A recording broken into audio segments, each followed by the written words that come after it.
আসসালামু আলাইকুম। গ্রামে ঘুরতে গিয়ে একমাত্র মেয়েকে হারায় আলিয়া এবং রাকা। তবে ভয়ানক ঘটনা তখন শুরু হয় যখন তাদের মেয়েকে কবর দেওয়া হয় ওই গ্রামের মাটিতে। তার কবর থেকে জন্ম নেয় এক ভয়ানক অভিশাপ, যে অভিশাপের সূত্রপাত হয়েছিল আলিয়ার পূর্বপুরুষের হাত ধরে। কি ঘটেছিল অতীতে? কেনই বা এই ছোট্ট মেয়েটির আত্মা মারা যাওয়ার পরও শান্তি পাচ্ছে না? কেনই বা তার লাশ জেগে উঠে গ্রামের মানুষদেরকে একে একে শেষ করে দিচ্ছে? জানতে হলে দেখতে হবে আজকের এই পুরো গল্পটি। তাই চলুন আর দেরি না করে সরাসরি চলে যাওয়া যাক গল্পে। গল্পের শুরুতে আমরা আলিয়া নামক একজন মহিলাকে দেখতে পাই, যে কিনা রাতের বেলা তাদের বাড়ির ফ্রিজ থেকে কিছু একটা বের করছিল। এমন সময় আচমকা পেছন থেকে আওয়াজ হয়ে ওঠে। তার মনে হয় পেছনে হয়তোবা কেউ হাঁটছে, তাই সে চেক করার জন্য ফ্রিজটি বন্ধ করে সেদিকে এগিয়ে যায়। অন্ধকারের মধ্যে এই আওয়াজ শুনে বেশ ঘাবড়ে গিয়েছিল আলিয়া। যেখান থেকে আওয়াজ আসছিল সেখানে আসতেই সে দেখতে পায় তার সামনে দাঁড়িয়ে আছে অন্ধকারের মধ্যে একটা পচং।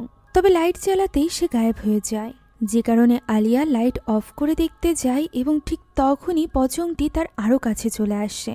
ফলে সে অনেক বেশি ঘাবড়ে যায় এবং দৌড়ে পালাতে আরম্ভ করে। পালানোর সময় সে লক্ষ্য করে তার বাড়ির দরজাটি খোলা।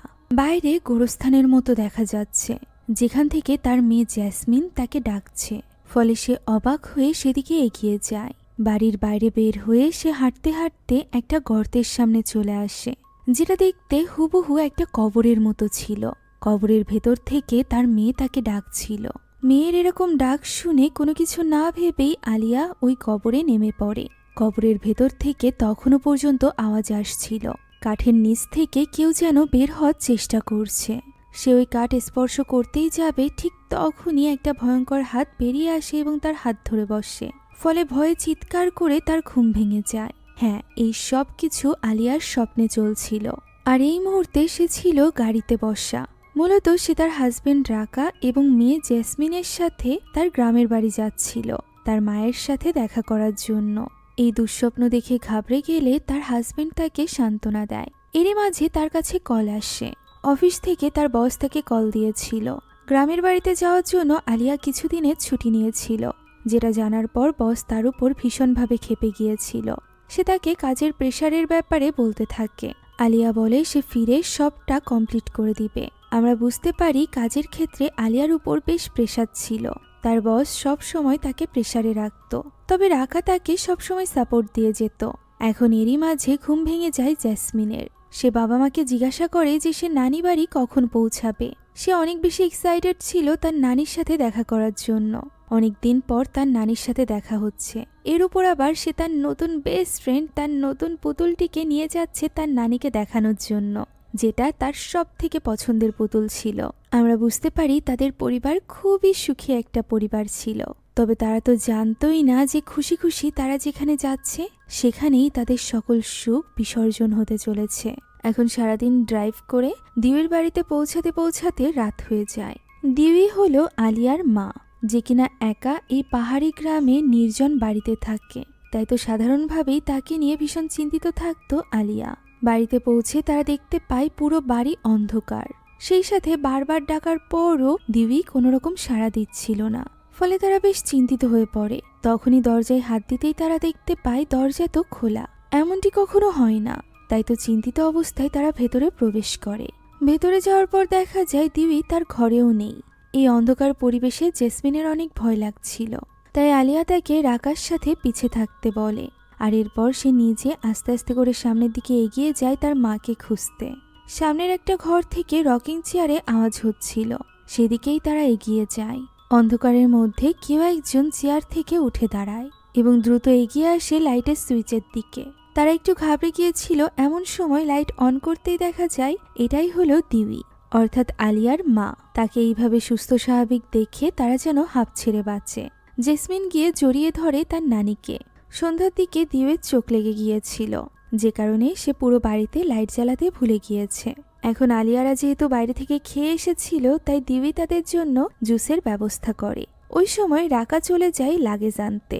এখানে জেসমিন তার পছন্দের পুতুলের সাথে তার নানির পরিচয় করিয়ে দেয়। তখন দিউই আলিয়াকে তার চাকরির ব্যাপারে জিজ্ঞাসা করে। আলিয়া তার চাকরি নিয়ে খুশি ছিল। এরই মাঝে রাকা সেখানে চলে আসে।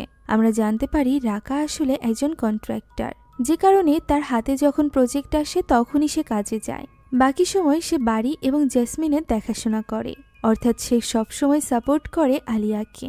এই ব্যাপারটা নিয়ে অনেক খুশি ছিল দিবি। এখন ওই রাতে জেসমিন দিবির সাথে ঘুমাবে, তাই তো তাকে নিয়ে রুমে চলে যায় দিবি।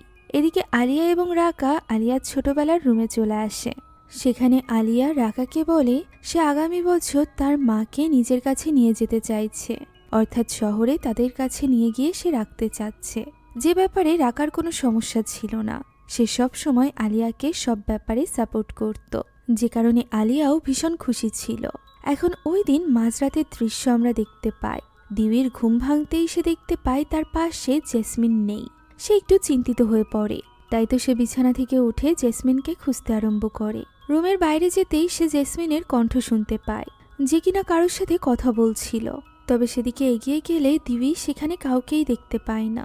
সে জেসমিনকে ডাকতে থাকে এবং জিজ্ঞাসা করে সে কার সাথে কথা বলছে, তবে জেসমিন তো তার কথার কোনো সাড়াই দিচ্ছিল না। কাছে যেতেই দিবি দেখতে পায় তার সামনে বসে আছে তার পছন্দের পুতুলটি। এর মানে কি সে এতক্ষণ পুতুলের সাথে কথা বলছিল? তার নানি এখানে কিছুই বুঝতে পারে না। এখন পরদিন সকালের দৃশ্য আমরা দেখতে পাই, যেখানে দিবি রান্নাঘরে বসে গতরাতের কথাই ভাবছিল। তখনই তাকে সাহায্য করতে আলিয়া সেখানে আসে। তখন দিবি তাকে জিজ্ঞাসা করে যে সে কি তার জন্য বাজার থেকে কিছু জিনিস এনে দিতে পারবে, কেননা দিবি জেসমিনের জন্য একটা স্পেশাল খাবার তৈরি করতে চাইছিল, আর ওই খাবার তৈরির জন্য এই জিনিসগুলোর প্রয়োজন ছিল। তখনই রাকা এলে আলিয়া তাকে এই ব্যাপারে জিজ্ঞাসা করে। তখন রাকা তাকে সাথে নিয়ে বেরিয়ে পড়ে ওই জিনিসগুলো কেনার জন্য। পথে যাওয়ার সময় আলিয়ার চোখ পড়ে একজন লোকের দিকে। এই লোকটির নাম ছিল বাসরি। সে তাকে ডাক দিলে আমরা জানতে পারি বাসরি মূলত এই এলাকার সকল দাফনের কাজগুলো দেখাশোনা করে। ছোটবেলা থেকে আলিয়ার সাথে তার বেশ ভালো সম্পর্ক ছিল, তাই তারা এখানে কুশল বিনিময় করে সেখান থেকে চলে যায়। ওই সময় আমরা বাসরির মুখে যেন এক চিন্তার ছাপ দেখতে পাই। এখন ওই সময় জেসমিনের সাথে বাড়িতে একা ছিল দিবি। সে যখন ডাইনিং টেবিল গোছাচ্ছিল তখন সে জেসমিনের কণ্ঠস্বর শুনতে পায়। সে আবারও কারোর সাথে কথা বলছিল, হাসি মজা খেলা করছিল।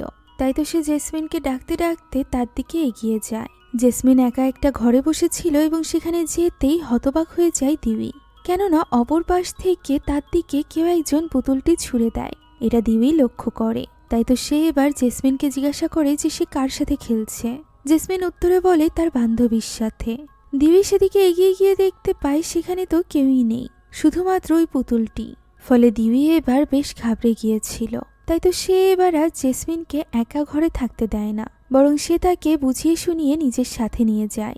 এখন আমরা ওই গ্রামের একটা দোকানের দৃশ্য দেখতে পাই, যেখানে দোকানে এসেছিল এক প্রেগনেন্ট মহিলা, যার নাম সিরি।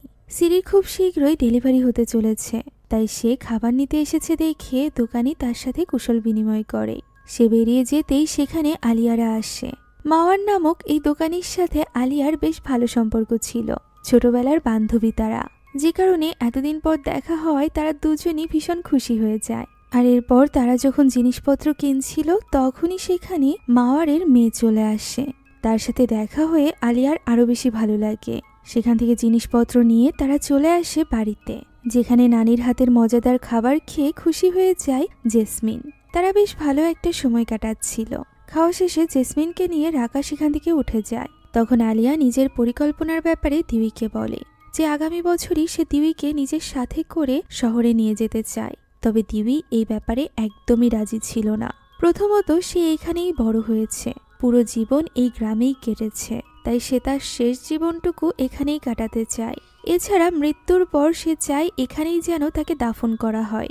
মায়ের মুখে এই কথা শুনে আলিয়াও আর কথা বাড়ায় না। সে তার মাকে বলে পরবর্তীতে তারা না হয় এই ব্যাপারে আবারও কথা বলবে। আপাতত সে ঘরে এসে তার মেয়েকে পুরনো দিনের ছবিগুলো দেখাতে থাকে, যেখানে আলিয়া এবং তার মা দিবির ছবি ছিল।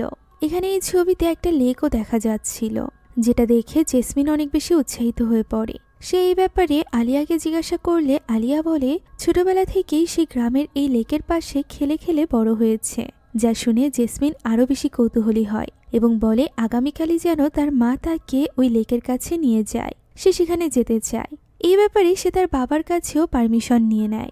রাকাও এই ব্যাপারে রাজি হয়ে যায়, তবে তার জন্য সে শর্ত দেয় যে এখনই জেসমিনকে শুয়ে পড়তে হবে, লেকের পাড়ে ঘুরতে যাওয়ার জন্য জেসমিনও তার বাবার কথা মেনে নেয়। পরদিন সকাল সকাল উঠে পড়ে জেসমিন। সে লেকের কাছে যাওয়ার জন্য এত বেশি এক্সাইটেড ছিল যে সকাল সকাল উঠেই রেডি হয়ে নেয়। ওই সময় রাকা এবং দিউই রান্না করছিল। সেখানে রেডি অবস্থায় জেসমিনকে দেখে রাকা বুঝতে পারে সে লেকে যাওয়ার জন্য রেডি হয়েছে। তাই সে জেসমিনকে বলে সে যেন দ্রুত লেক থেকে ফিরে আসে। তার বাবা তার জন্য খাবার রান্না করছে, তা না হলে খাবার ঠান্ডা হয়ে যাবে। জেসমিনও তার কথা মেনে নেয় এবং তার মা আলিয়ার সাথে বেরিয়ে পড়ে। এখন তাদেরকে বাইরে পর্যন্ত এগিয়ে দিয়ে দিউই আবারও রান্নাঘরে ফিরে আসে, যেখানে সে রাকার রান্নার অনেক প্রশংসা করে। তখন রাকা দিউইকে জিজ্ঞাসা করে আলিয়া তাকে শহরে যাওয়ার ব্যাপারে কোনো কিছু বলেছে কিনা। দিউই তখন বলে সে কখনোই তাদের উপর বোঝা হতে চায় না। রাকা বলে দিউই কখনোই তাদের উপর বোঝা নয়, বরং তাদের মাথার উপর একটা ছায়ার মতো। সেও অনেক খুশি হবে যদি দিউই তাদের সাথে শহরে গিয়ে থাকে। দিউই বলে সে এই ব্যাপারে পরবর্তীতে ভেবে দেখবে। আপাতত ক্লান্ত হয়ে পড়ায় সে রেস্ট নিতে চলে যায়। অন্যদিকে জঙ্গলের পথ ধরে আমরা দেখতে পাই জেসমিনকে নিয়ে এগিয়ে যাচ্ছিল আলিয়া। তাদের সাথে জেসমিনের পছন্দের পুতুলটিও ছিল। মা মেয়ে খুবই আনন্দ করতে করতে সামনের দিকে এগিয়ে যাচ্ছিল। জেসমিন এইভাবে মায়ের সাথে বেশি একটা সময় পায় না, যে কারণে সে আরো বেশি খুশি ছিল। তবে এরই মাঝে আলিয়ার কাছে কল আসে। দেখা যায় তার অফিসের বস আবারও কল করেছিল, যে কারণে আর্জেন্টলি আলিয়াকে এই কলটি রিসিভ করতে হয়। সে জেসমিনকে বলেও যে সে যেন বেশি দূর না যায়, আশেপাশেই থাকে। জেসমিনও তার কথা মেনে আশেপাশেই খেলতে থাকে। এখন আলিয়া কলে ব্যস্ত হয়ে পড়ে। তার এক ক্লায়েন্টের ব্যাপারে সে কথা বলছিল। অন্যদিকে জেসমিনকে দেখা যায় যে কিনা তার পুতুলটির সাথে কথা বলতে বলতে সামনের দিকে এগিয়ে যায়। এখন কথা বলার এক পর্যায়ে আলিয়া দেখতে পায় তার আশেপাশে কোথাও জেসমিন নেই। সে একটু অবাক হয় এবং জেসমিনকে ডাকতে থাকে। সে জেসমিনকে ডাকতে ডাকতে জঙ্গলের এই পথ ধরে সামনে এগিয়ে গিয়ে লেকের কাছে চলে আসে। তবে সেখানেও কোথাও জেসমিন ছিল না, ফলে সে অনেক বেশি ঘাবড়ে যায়। সে আশেপাশের সব জায়গায় জেসমিনকে খুঁজতে থাকে, চিৎকার করে ডাকতে থাকে তার মেয়ের নাম ধরে। তবে এতে কোনো লাভ হয় না, জেসমিনের কোনো সাড়া পাওয়া যাচ্ছিল না।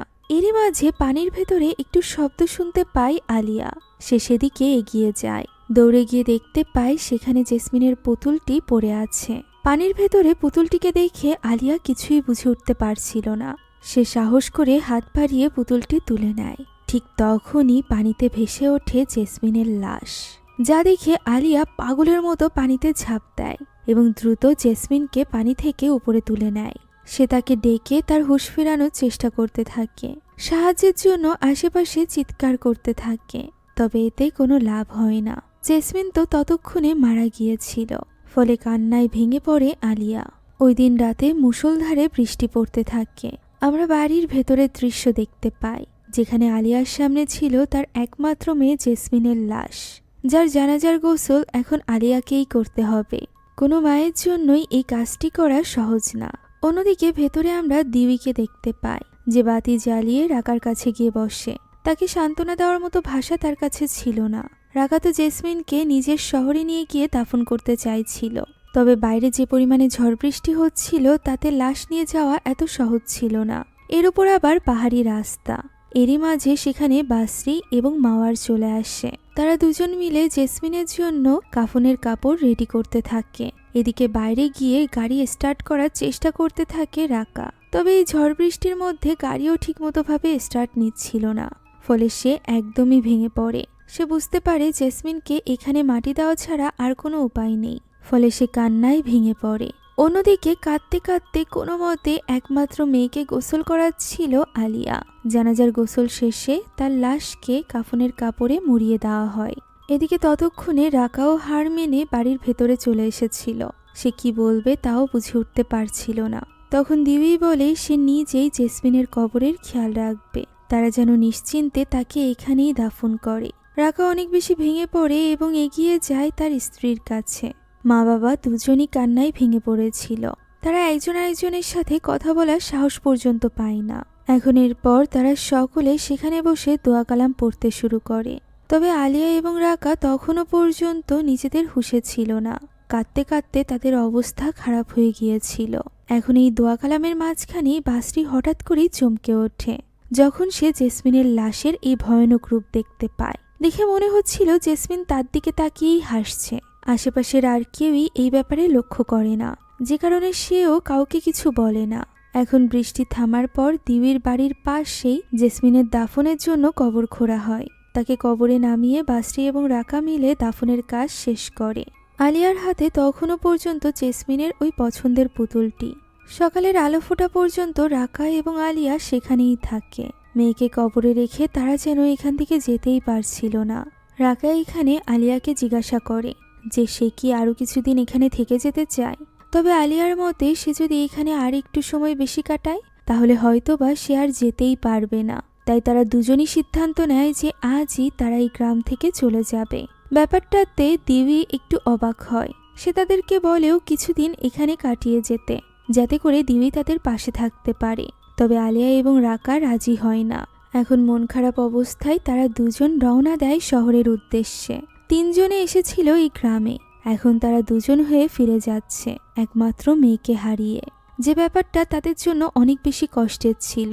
এখন যাওয়ার সময় পথে তাদের দেখা হয় বাসরির সাথে। রাকা এখানে বাসরিকে বলে দিবির দিকে খেয়াল রাখতে। ওই সময় বাসরি তাদেরকে উদ্দেশ্য করে বলে যে তাদের যদি কখনো কিছুর প্রয়োজন হয় তাহলে যেন তারা বাসরিকে মনে করে। এ কথা বলে সে সেখান থেকে চলে যায়। আলিয়া এবং রাকাও চলে যায় শহরের দিকে। ফলে বাড়িতে পুরোপুরি একা হয়ে যায় আবারও দিবি। দিবি বসে তার মায়ের সাথে তার ছবি দেখছিল এবং তার মায়ের বলা একটা কথা মনে করছিল। তার মাই মূলত ছোটবেলায় তাকে বলেছিল যে যাই কিছু হয়ে যাক না কেন সে যেন এই গ্রাম ছেড়ে বাইরে কোথাও না যায়, আর যখন সময় আসবে তখন যেন তাকে এই গ্রামেই দাফন করা হয়। সে এর কারণ জানত না, তবে সে তার মায়ের আদেশ পালন করছিল। এমন সময় আচমকা একটা শব্দ শুনতে পায় দিবি। এরকম অদ্ভুত শব্দ শুনে সে সেদিকে এগিয়ে যায়। কেউ এসেছে কিনা এটা বারবার জিজ্ঞাসা করতে থাকে, তবে কোনো সাড়া আসে না, বরং ওই শব্দই বারবার শোনা যাচ্ছিল। সে একটা দরজার কাছে পৌঁছাতেই আচমকা তার সামনে চলে আসে এক লম্বা পচং, যা দেখে অনেক বেশি ঘাবড়ে যায় দিবি। এখান থেকে দৃশ্য পরিবর্তিত হয় এবং আমরা আলিয়াকে দেখতে পাই, যে কিনা বাড়িতে ফিরে আরো বেশি ভেঙে পড়েছিল। পুরো বাড়িতে ছিল জেসমিনের স্মৃতি, আর জেসমিন তাদের সাথে নেই। তারা দুজন একা বাড়িতে ফিরেছে, যে কারণে সে যেন কিছুতেই এই কষ্ট থেকে বের হতে পারছিল না। এদিকে গাড়ি থেকে লাগেজ বের করার সময় কান্নায় ভেঙে পড়ে রাকা, কেননা তার হাতে ছিল জেসমিনের লাগেজ, অথচ জেসমিন তাদের সাথে ছিল না। তবুও সে নিজেকে কোনো মতে সামলে লাগেজগুলো ভেতরে নিয়ে আসে। এদিকে আলিয়া চলে যায় জেসমিনের ঘরে, তবে সেখানে পুরোপুরিভাবে প্রবেশের মতো সাহস তার হয় না। কাঁদতে কাঁদতে সে ওই ঘর থেকে বেরিয়ে যায়। তখনই আমরা একটা অদ্ভুত জিনিস লক্ষ্য করি। জেসমিনের ফেভারিট পুতুল, সেটা জেসমিনের ঘরেই ছিল, অথচ এটা তো আলিয়া এবং রাকা ওই কবরে রেখে এসেছিল। এটা এখানে আসবে কিভাবে? এখন ওই রাতে আমরা বাসরিকে দেখতে পাই, যে কিনা গ্রামের জঙ্গলের পথ দিয়ে একা একা যাচ্ছিল বাড়িতে। হঠাৎই তার পাশে আমরা ওই পচংকে দেখতে পাই, যেটা অনুভব করতে পারে বাসরি। তবে সে সাহস করে সেদিকে তাকায় না। এমন সময় অদ্ভুত কিছু একটা ঘটে, যে কারণে এবার সে পিছে ঘুরে তাকায়। তবে আশেপাশে তখন ওই পচং ছিল না, তবে কোনো এক অশুভ শক্তির উপস্থিতি সে সেখানে অনুভব করতে পারছিল, যে কারণে সে আবারও পিছে ঘুরে তাকায় এবং হতবাক হয়ে যায়, কেননা সেখানে সত্যি একটা লম্বা পচং দাঁড়িয়েছিল, যে কিনা ভয়ানকভাবে তার দিকে ঘুরে তাকায়। বাসরি আল্লাহর নাম নিয়ে বারবার তজমি পড়তে থাকে। এদিকে রুমে মেয়ের ছবি হাতে নিয়ে একা বসে কাঁদছিল রাকা। এরই মাঝে আলিয়া ঘরে আসে। আলিয়া নিজেও বুঝতে পারছিল না যে সে রাকাকে কি বলে সান্ত্বনা দিবে। এরই মাঝে তার ফোন বাজতে আরম্ভ করে। সে ফোনের দিকে এগিয়ে যেতেই রাকা এবার তার উপর চটে যায়। সে বলতে থাকে যে এই ফোনের কারণে সে আর কত কুরবানি দিবে, আর কার মৃত্যু হলে সে এবার নিজের কাজের ব্যাপারে ভাবা বন্ধ করবে। এখন সে কাজ করে কি বা করবে, কার জন্য কাজ করবে? সে জেসমিনের সাথে ওই লেকে গিয়েছিল, সেখানে গিয়ে সে কিভাবে নিজের ফোনকে প্রাধান্য দিল। এই সকল কথা শুনে আলিয়ার ভীষণ কষ্ট হয়। সে বলতে থাকে সে জেসমিনকে জন্ম দিয়েছে, সে নিজেও কখনো তাকে হারিয়ে নিজের জীবন পরিচালনার কথা ভাবতে পারে না। তবুও রাকার মতে আলিয়ার স্বার্থপর, যেটা শুনে আলিয়ার প্রচন্ড খারাপ লাগে, কেননা সে নিজের পুরো জীবনটাই দিয়ে দিয়েছে জেসমিনের জন্য। এখন একটা অ্যাক্সিডেন্টে, যেটার উপর তার কোনো নিয়ন্ত্রণই ছিল না, তার জন্য তাকে দায়ী করা হচ্ছে। আর সবচেয়ে বড় কথা, তার মেয়ের মৃত্যুর জন্য তাকে দায়ী করা হচ্ছে, যে জিনিসটা সহ্য করা খুবই কঠিন ছিল, তাও আবার নিজের হাজবেন্ডের কাছ থেকে। ফলে সে প্রচন্ডভাবে ভেঙে পড়ে। রাকা সেখান থেকে বেরিয়ে যায়। আলিয়া কাঁদতে কাঁদতে ফোনটি হাতে নিয়েই দেখতে পায় তার মা তাকে মেসেজ দিয়েছে। সেই মূলত এতক্ষণ তাকে কল করছিল। তার মা দিবি তাকে লিখেছিল যে জেসমিনের জন্য বেশি বেশি করে দোয়া করতে। তার কোনো একটা জিনিস অস্বাভাবিক লাগছে, মনে হচ্ছে ভয়ঙ্কর কিছু ঘটতে চলেছে। এই কথা শুনে আলিয়া আরো বেশি কান্নায় ভেঙে পড়ে। এখন অন্যদিকে আমরা দিবিকে দেখতে পাই, যে কিনা বাসরিকে বাড়িতে ডেকেছিল কথা বলার জন্য। সে বাসরিকে বলে যে কিছু একটা অস্বাভাবিক ঘটছে। সে তার বাড়িতে পচং দেখেছে, যা শুনে বাসরিও একটু ঘাবড়ে যায়, কেননা সেও তো জঙ্গলের মাঝে পচং দেখেছিল। সে এই ব্যাপারটা দিবিকে বলে এবং বলে এই গ্রামের মধ্যে পচং দেখা মানে হলো অশুভ কিছু ঘটতে চলেছে। তখন দিবি জানায় যে তার নাতনি যতদিন থেকে এখানে এসেছে ততদিন থেকেই অদ্ভুত সব ঘটনা ঘটতে শুরু করেছিল। তার মনে হচ্ছে এই বাড়িতে কোনো না কোনো সমস্যা আছে। ছোটবেলাতে তার মা যখন ছিল তখনও এই সমস্যাগুলো দেখা দিয়েছিল। সে বলে তার মায়ের মৃত্যুর কথা তার ওইভাবে স্পষ্ট কিছু মনে নেই, তবে তার মনে আছে বাসরি ওই দিন ওই স্থানে উপস্থিত ছিল। সে জানতে চায় যে ওই রাতে আসলে কি ঘটেছিল, যে রাতে তার মা মারা গিয়েছিল। বাসরি এই কথা শুনে চিন্তিত হয়ে পড়ে। দৃশ্য চলে আসে পরদিন সকালে। আমরা রাকাকে দেখতে পাই, যে কিনা আজও তিনজনের ব্রেকফাস্ট তৈরি করেছিল, আলিয়া, রাকা এবং জেসমিনের মৃত্যু সে এখনো পর্যন্ত মেনে নিতে পারেনি। এদিকে আলিয়াও রেডি হয়ে বেরিয়ে যায়। সে রাকার সাথে কোনো রকম কথা বলে না বা ব্রেকফাস্টও করে না। তাকে এইভাবে বেরিয়ে যেতে দেখে রাকাও হতাশ হয়ে পড়ে। এরই মাঝে সে দেখতে পায় সেখানে জেসমিনের ছোটবেলার চেয়ারে বসে আছে তার পছন্দের পুতুলটি, যেটা তারা জেসমিনের কবরে রেখে আসার সিদ্ধান্ত নিয়েছিল, যে কারণে রাকা বেশ অবাক হয়। অন্যদিকে আমরা আলিয়াকে দেখতে পাই, যে কিনা তার এক ডক্টর ফ্রেন্ডের সাথে দেখা করতে গিয়েছিল। সে একজন মানসিক রোগের ডক্টর ছিল। সে তার সামনে নিজের সব কষ্ট শেয়ার করে। সে চাইছিল সাহায্য নিতে, তবে তখন তার বান্ধবী তাকে বলে যে এইভাবে একা একা সেই কষ্ট থেকে বের হতে পারবে না, এর জন্য তার রাকার সাহায্যের প্রয়োজন। রাকা এবং তাকে একসাথে এই কষ্টের সাথে লড়াই করতে হবে, আর তাকেও এটা বুঝতে হবে যে রাকার জন্য এই কষ্ট একদমই সহজ নয়। সেও নিজের সন্তান হারিয়েছে, যে কারণে আলিয়াকেও রাকাকে বুঝতে হবে। তারা দুজন একসাথেই এই দুঃখ পার হতে পারবে। এখন বান্ধবীর এইভাবে বোঝানোর পর আলিয়া রাতে বাড়িতে ফিরে আসে, যেখানে রাকা অলরেডি সোফায় বসে তার জন্য অপেক্ষা করছিল। তার কাছে ছিল ওই পুতুলটি দেখিয়ে সে আলিয়াকে জিজ্ঞাসা করে যে আলিয়া এই পুতুলটি কেন নিয়ে এলো। তারা তো ঠিক করেছিল এই পুতুলটি ওই গোরস্থানে তারা রেখে আসবে। আলিয়া নিজেও জানতো না যে এই পুতুলটি এখানে কিভাবে এসেছে। সে তো রাকার সামনেই জেসমিনের কবরের কাছে এই পুতুলটি রেখে এসেছিল, তাহলে এটা এখানে কিভাবে এলো? তবে রাকা তো তখনও পর্যন্ত তাকেই দায়ী করে চলেছিল, যে কারণে আলিয়া তাকে বলে যে তাদের দুজনকে একসাথে মুভ অন করতে হবে, কিন্তু সে তাকে একা ফেলে দিচ্ছে। আর এভাবে দোষ দিতে থাকলে তারা একসাথে কখনোই আবারও জীবন শুরু করতে পারবে না। রাকাও এখানে তার কথাগুলো বুঝতে পারে। ওই সময় গ্রামে থাকা জেসমিনের কবরের দৃশ্য আমরা দেখতে পাই। কবরের মাটিগুলো আপনা আপনি সরছিল। পোকামাকড়ে ভর্তি এই কবরের মধ্যে আমরা জেসমিনকে দেখতে পাই, যার লাশটি ছটফট করতে আরম্ভ করে। লাশটি যেন জেগে উঠেছিল। ছটফট করতে করতে ভয়ানক রূপের এই লাশটি নিজের হাত বের করে এবং এক ভয়ানক হাসি আমরা শুনতে পাই জেসমিনের কণ্ঠে।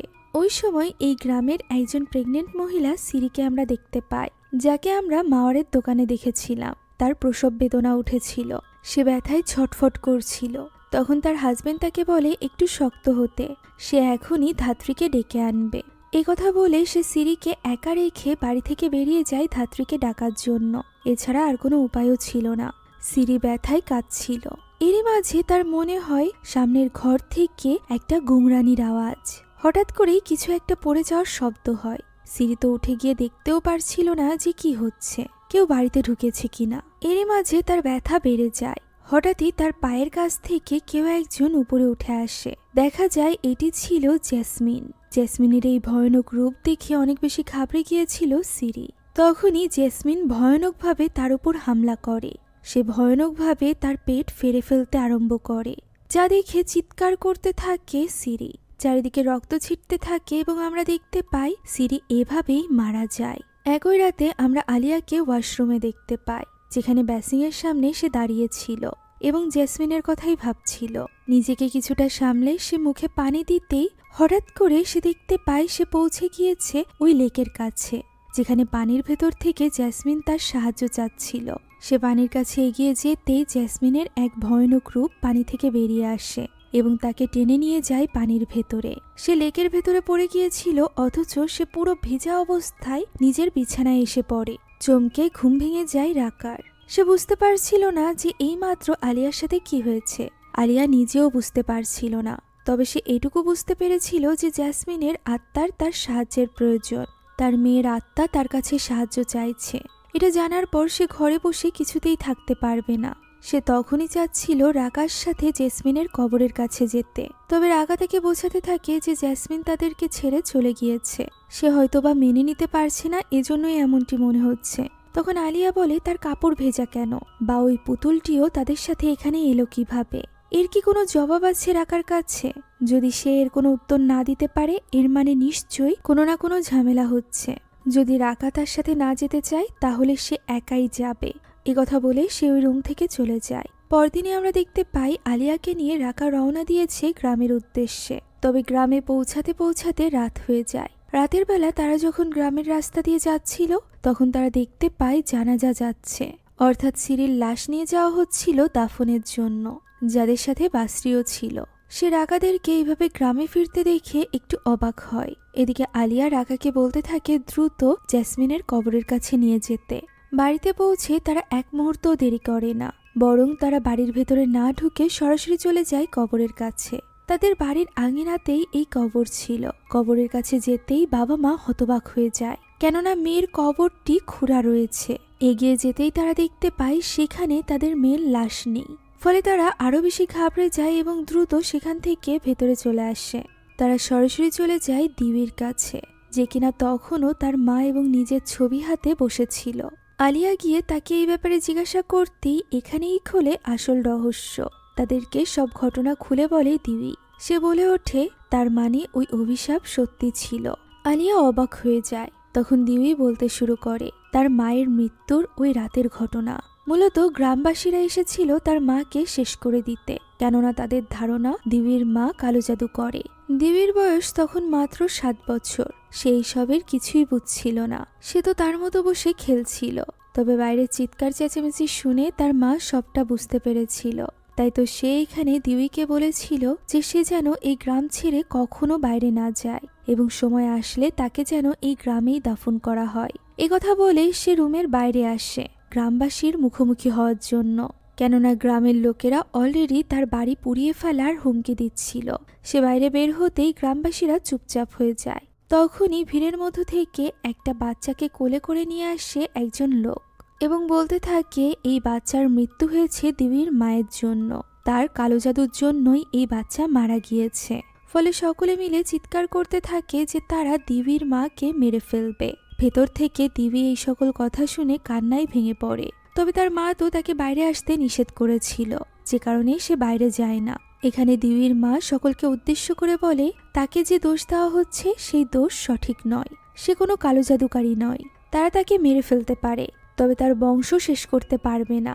গ্রামবাসীর এই পাপের জন্য সে তাদেরকে অভিশাপ দিচ্ছে যে তার বংশের যাকেই এই মাটিতে দাফন করা হোক না কেন, মৃত্যুর পর সে ফিরে আসবে এবং গ্রামবাসীর প্রতি প্রতিশোধ নিবে, যাতে করে প্রত্যেকে তার অপকর্মের শাস্তি পায়। কথা বলেই সে নিজের গলা কেটে নিজেকে শেষ করে দেয়। বাসরিও তখন ছোট ছিল এবং তার সামনে এই সকল ঘটনা ঘটেছিল, যার কাছ থেকে সবটা জানতে পেরেছিল দিবি। এটা জানার পর সে বুঝতে পেরেছে যে এই গ্রামে দেওয়া তার মায়ের অভিশাপ সত্যি হয়েছে। তাদের বংশের প্রথম বাচ্চা যে কিনা জেসমিন ছিল, তাকে এই মাটিতে দাফন করা হয়েছে, যার ফলে এখন সে জেগে উঠেছে এবং গ্রামবাসীদের উপর আক্রমণ করছে। সে সিরিকে মেরে ফেলেছে। আলিয়া বুঝতে পারছিল না যে এখন এই জিনিস আটকানোর জন্য তাদের কি করা উচিত। এরই মাঝে সেখানে বাসরি চলে আসে এবং বলে এই সব কিছু আটকানোর জন্য তাদের জেসমিনের লাশকে এই গ্রামের বাইরে প্রপারভাবে দাফন করতে হবে। এভাবেই তার আত্মা মুক্তি পাবে। তা না হলে যে জিন দিবির মায়ের অভিশাপ বহন করে নিয়ে বেড়াচ্ছে, সে জেসমিনের লাশকে ছাড়বে না। লাশকে কাজে লাগিয়ে সেই তাণ্ডব চালিয়ে যাবে গ্রামবাসীদের উপর। তাই তো আর কারো জীবন নেওয়ার আগেই তাদের দ্রুত এই ব্যাপারে কোনো না কোনো ব্যবস্থা করা উচিত। তাদের দ্রুত জেসমিনকে খুঁজে বের করতে হবে। এই উদ্দেশ্যে তখনই বেরিয়ে যেতে চলেছিল দিবি, রাকা এবং বাসরি। আলিয়া তাদের সাথে যেতে চাইলে দিউই তাকে নিষেধ করে। তার মতে তার এখন বাড়িতে থেকে জেসমিনের জন্য দোয়া করা উচিত, কারণ মা হওয়ায় তার দোয়া সব থেকে বেশি কাজে লাগবে। এর উপর আবার এখন যে জেসমিনকে তারা খুঁজতে চলেছে সে আগের জেসমিন নয়। তাকে এইভাবে দেখে আলিয়া কিছুতেই সহ্য করতে পারবে না, তাই তাকে নিজেকে স্ট্রং করতে হবে এবং এখানে থেকে জেসমিনের জন্য বেশি বেশি করে দোয়া করতে হবে। বাসরে বের হওয়ার আগে তাকে একটা বই দিয়ে যায়, যাতে করে সেই বই থেকে দোয়া পড়তে পারে। অন্যদিকে ওই সময় আমরা আলিয়ার বান্ধবী মাওয়ারকে দেখতে পাই, যে কিনা দোকান বন্ধ করে বাড়িতে ফিরছিল। এমন সময় সে কোনো একটা আওয়াজ শুনতে পায়। তার মনে হয় তার মেয়ে হয়তো বা চিৎকার করে উঠেছে, তাই সে দৌড়ে চলে যায় তার বাড়িতে, যেটা দোকানের পাশেই ছিল। সে সরাসরি চলে যায় তার মেয়ের ঘরে। সেখানে বিছানার উপর চাদর মুড়ি দিয়ে তার মেয়ে বসেছিল। মাওয়ার তাকে জিজ্ঞাসা করে যে কি হয়েছে, তবে ভয়ে মেয়েটি তো কিছুই বলতে সাহস পাচ্ছিল না। সে প্রথমে চোখ দিয়ে ঘরের এক কোণে ইশারা দেয়, তবে সেখানে কিছুই ছিল না, যে কারণে এবার মাওয়ার তার কাছে গিয়ে বসে এবং তার কাছে জিজ্ঞাসা করে যে কি হয়েছে। তখন মেয়েটি তাকে চুপ করতে বলে এবং বিছানার নিচে ইশারা দেয়। মাওয়ার এবার চেক করার জন্য বিছানার নিচে দেখতেই চমকে ওঠে, কেননা সেখানে তো তার মেয়ে ছিল। তার মেয়ে এখানে তাকে চুপ করতে বলে এবং বলে বিছানার উপর একটা শয়তান বসে আছে। ফলে মাওয়ার এবার বেশ ঘাবড়ে যায়। তার মেয়ে যদি এখানে থেকে থাকে তাহলে বিছানার উপর সে কাকে দেখেছে, এটাই চেক করার জন্য সে উপরে উঠতেই আচমকা জেসমিনের শরীরে থাকা ওই শয়তান জিন তার উপর হামলা করে। সে ছটফট করতে থাকে।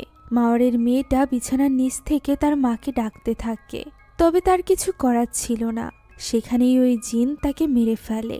এদিকে বাড়িতে বসে একা একা দোয়া পড়ছিল আলিয়া। সে মহান আল্লাহ তাআলার কাছে সাহায্য চাইছিল তার মেয়ের জন্য।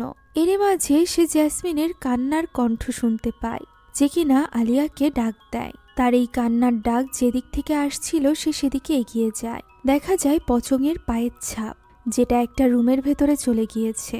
সে সাহস করে ওই রুমের দরজা খোলে। পুরো ঘরের মধ্যে কেউই ছিল না। সে জানালার কাছে চলে আসে। এমন সময় তার ঘাড়ে ব্যথা হতে শুরু করে।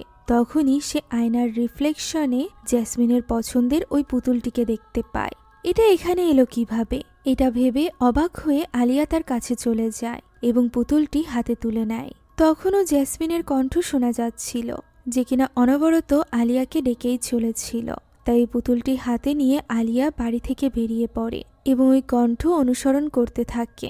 আশপাশ থেকে কোনো পচঙের চলার আওয়াজ শোনা যাচ্ছিল, যেটা ফলো করতে করতে সে চলে আসে জেসমিনের কবরের কাছে।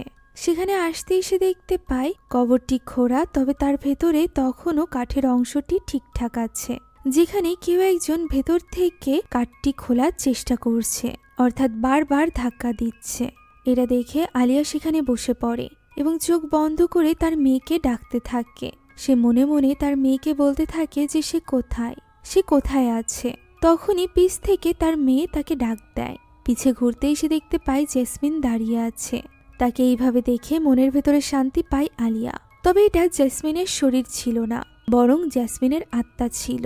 তার শরীর তো তখন ওই জিনের বশে, যে কিনা ভয়ানকভাবে ওই কবর থেকে উঠে আসে এবং গলা চেপে ধরে নিজেরই মা অর্থাৎ আলিয়ার। সে তার বারবার হুঁশ ফেরানোর চেষ্টা করতে থাকে এবং বলতে থাকে যে সে তার মা। এটা বলতে বলতেই আলিয়ার হাত থেকে ওই পুতুলটি নিচে পড়ে যায়। সাথে সাথে তাকে ছেড়ে দেয় জেসমিন। এদিকে ততক্ষণে রাকারাও সেখানে পৌঁছে গিয়েছিল। তাকে দেখে আলিয়া তাকে তার মেয়ের ব্যাপারে বলতে লাগলে রাকা বলতে থাকে এটা তাদের মেয়ে নয়, বরং শয়তান জিন। একথা বলতেই ওই জিন এবার আবারও আলিয়ার গলা চেপে ধরে। তাকে আটকানোর জন্য রাকা এগিয়ে যেতে গেলে সে রাকার গলাও চেপে ধরে এবং তাকে হাওয়ায় তুলে নেয়। এরই সাথে সে আলিয়াকে নিয়েও নিজে হাওয়ায় ভাসতে আরম্ভ করে। এই ভয়ানক ঘটনার মাঝখানেই সেখানে চলে আসে বাসরি।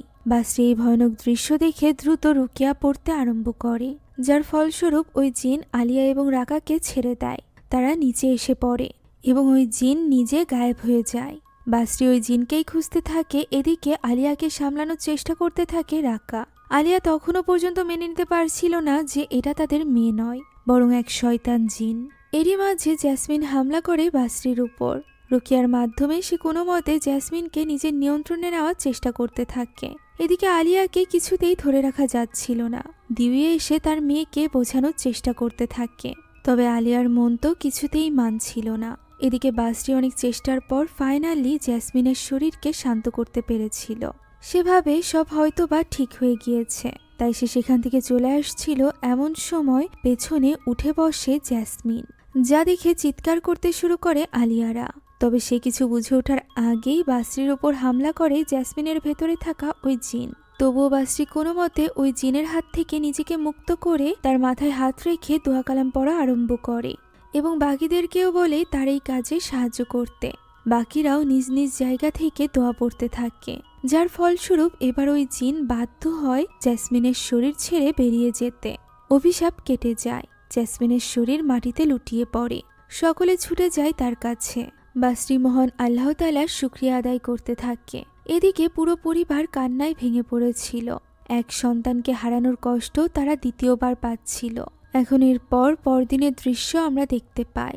পরদিন সকালেই এই গ্রামের বাইরে নিয়ে গিয়ে একটা গণকবরস্থানে জ্যাসমিনের লাশকে কবর দেওয়া হয়। দাফন শেষে সকলে সেখান থেকে চলে গেলেও তারা চারজন সেখানেই ছিল। আলিয়া তার মেয়েকে শেষ বিদায় জানায়। সে তার পছন্দের পুতুলটি ওই কবরে রেখে দেয়। আর এরই সাথে শেষ হয়ে যায় আজকের এই গল্পটি। আশা করছি এই গল্পটি আপনাদের কাছে ভালো লেগেছে। যদি ভালো লেগে থাকে তাহলে একটি লাইক এবং একটি কমেন্ট করতে ভুলবেন না। আমাদের চ্যানেলে যদি আপনি নতুন হয়ে থাকেন তাহলে please subscribe to our channel. এছাড়া আমাদের যে কোনো ভিডিওর আপডেট পেতে এখনই জয়েন করুন আমাদের হোয়াটসঅ্যাপ চ্যানেলে। লিংক ডেসক্রিপশন বক্সে পেয়ে যাবেন। Thank you so much for watching this video. আল্লাহ হাফেজ।